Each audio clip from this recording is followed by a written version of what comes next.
Hi అండి అందరికీ.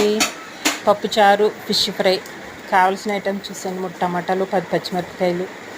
పప్పుచారుకండి ఒక ఉల్లిపాయ, చింతపండు నానబెట్టుకోండి. సరిపడా పప్పు వేపుకొని తర్వాత కడుక్కోండి.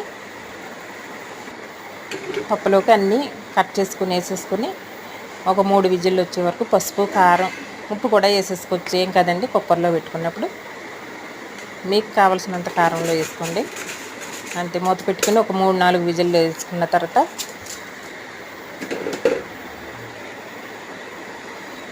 సింపుల్గా పప్పుచారు. కొద్దిగా ఆయిల్ వేసుకోండి. విజిల్ వేసినప్పుడు పప్పు పొంగిపోకుండా ఉంటుంది. అంతేనండి, పప్పు అయిపోయింది. ఇప్పుడు చింతపండు పులుపు వేసుకోండి. వేసుకుని మనకు కావాల్సినన్ని వాటర్ కూడా వేసుకుని కొంచెం మరిగేదాకా మరగనిచ్చుకొని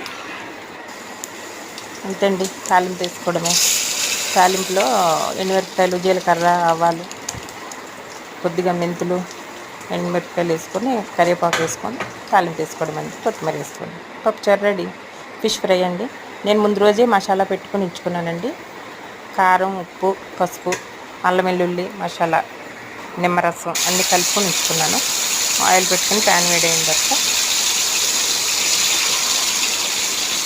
ఫిష్ వేసుకొని మగ్గించుకోవడం అండి. కొంచెం వేగిన తర్వాత దానిపైన కరివేపాకు, కొత్తిమీర వేసుకొని వేగిన తర్వాత కట్టేసుకోవడం.